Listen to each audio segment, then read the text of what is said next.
Everybody, हमारे classes में आपका स्वागत है। आज जिस विषय पर मैं चर्चा करना चाहता हूँ वह है श्रीलंका में हुए हालिया इलेक्शन और उसके रिज़ल्ट आने के बाद जो सरकार बनी, उस सरकार ने एक फैमिली पॉलिटिक्स का एक अनोखा नमूना पेश किया है। उस अनोखे उदाहरण को समझने के लिए थोड़े से बैकग्राउंड को समझना ज़रूरी है। साउथ एशिया के 4 देश इंडिया, पाकिस्तान, बांग्लादेश और श्रीलंका में बहुत सारी चीज़ों में सिमिलैरिटीज़ हैं, जैसे politics, democracy, culture, weather, history etcetera.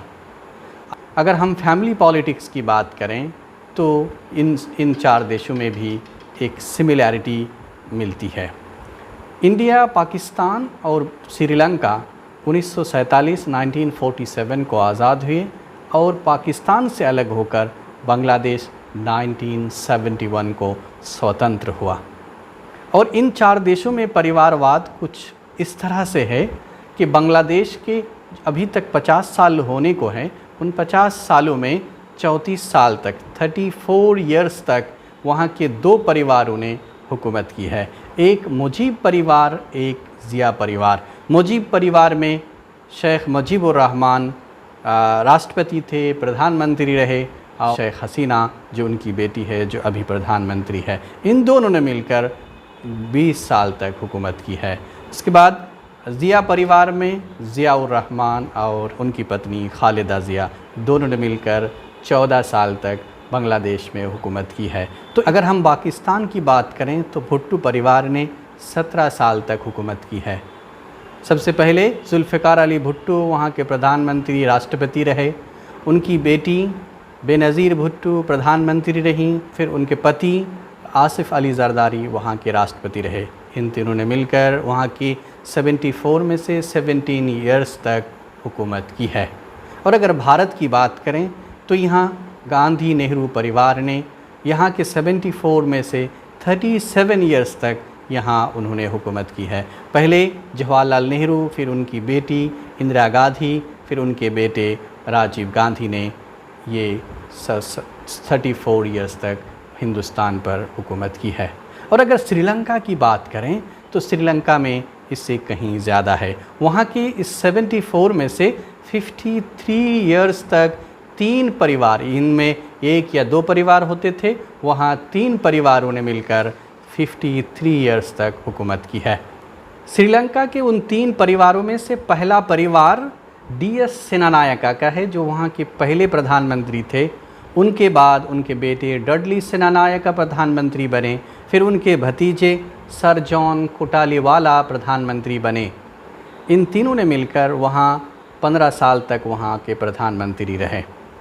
फिर दूसरा परिवार SWRD बंदरानायका का रहे। वो प्रधानमंत्री थे 1956 से 1959 तक। फिर उनके डेथ के बाद उनकी वाइफ श्री माबो बंदरानायका 1960 को प्रधानमंत्री बनी और वो दुनिया की पहली first female prime minister of any country, पहली महिला प्रधानमंत्री बन गई।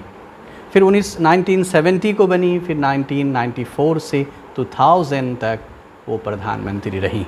फिर उनकी बेटी चंद्रिका कुमारतुंगा 1994 से 2005 तक, 94 से 2005 तक राष्ट्रपति थी। तो 94 से 2000 तक उनकी माँ प्रधानमंत्री श्रीलंका की और बेटी श्रीलंका की राष्ट्रपति। तीसरा परिवार राजापाक्से परिवार है। राजापाक्से परिवार का पहला शख्स महिंद्रा राजापाक्से 2004 को प्रधानमंत्री बने श्रीलंका के, 2005 को राष्ट्रपति बने और 2015 तक वो श्रीलंका के राष्ट्रपति रहे।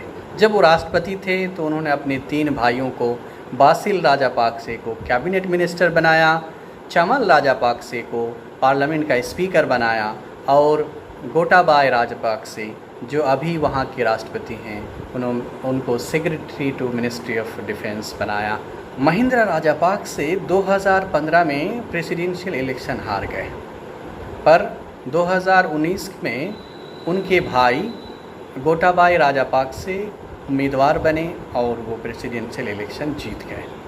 जीतने के 2 दिन बाद ही जो पहले राष्ट्रपति थे महिंद्रा राजापाक्से को प्रधानमंत्री बना दिया और इस पर बहुत सी आलोचना हुई पर कुछ हो ना सका। और अभी कुछ दिन पहले जब दोबारा इलेक्शन हुआ, पार्लियामेंट का इलेक्शन था, उसमें उनकी पार्टी को बड़ी बहुमत मिली और उनकी सरकार बनी। अब सरकार बनने के बाद, कल जब सरकार बनी तो उस सरकार बनने के बाद जो पोर्टफोलियोज़ हुए वो कुछ इस तरह से हैं। राजापाक्से जो वहाँ के राष्ट्रपति हैं, उन्होंने डिफेंस मिनिस्ट्री अपने पास रखी। महिंद्रा राजापाक्से प्रधानमंत्री बने, उसके साथ साथ फिनांस मिनिस्ट्री अपने पास रखी। चमल राजापाक्से को इरिगेशन मिनिस्टर बनाया और महिंद्रा राजापाक्से के बेटे नमल राजापाक्से को स्पोर्ट्स मिनिस्टर बनाया। तो एक गणतांत्रिक देश के प्रधानमंत्री एक भाई, राष्ट्रपति एक भाई, कैबिनेट मिनिस्टर एक भाई और एक बेटा स्पोर्ट्स मिनिस्टर।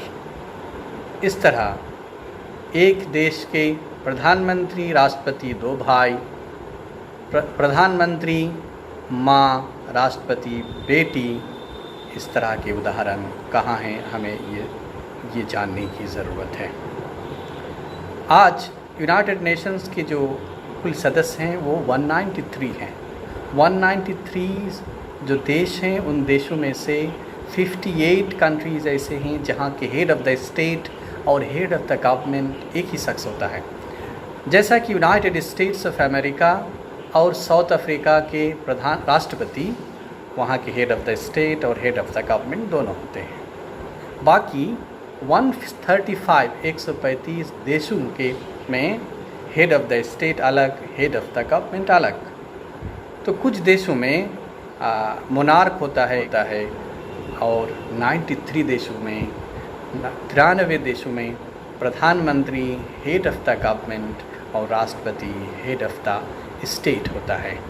लेकिन आज किसी भी डेमोक्रेटिक कंट्री में, गणतांत्रिक देश में ये उदाहरण नहीं मिलता कि छोटे भाई या बड़े भाई देश के प्रधानमंत्री, एक भाई राष्ट्रपति हों, या माँ प्रधानमंत्री बेटी राष्ट्रपति एक ही साथ। ऐसा उदाहरण नहीं मिलता। जो हमारे देश इंडिया या और भी देशों में जो फैमिली पॉलिटिक्स है, जो परिवार हुकूमत करते रहे हैं बहुत दिनों तक, उनका ये होता रहा है कि जब एक आदमी चला गया या रिज़ाइन दे दिया तो उसी परिवार का बेटा या बेटी कोई उस पोस्ट को संभालता है। लेकिन एक साथ 2 पोस्ट पर ये रेयरेस्ट केस है जो श्रीलंका ने पहले भी 94 में उदाहरण पेश किया था और आज भी 2020 में या 19 ही में कह सकते हैं उदाहरण पेश किया है। ये क्यों हुआ और ये गणतांत्रिक देश के लिए डेमोक्रेसी को सक्सेसफुल ना बनने में कितना सहायक है, ये एक अलग बात है। उस पर किसी और दिन हम चर्चा करेंगे। आज अगर आपको ये वीडियो अच्छा लगे तो लाइक करें और इसी तरह के इन्फॉर्मेटिव वीडियोस पाने के लिए MR क्लासेस को सब्सक्राइब ज़रूर करें। धन्यवाद।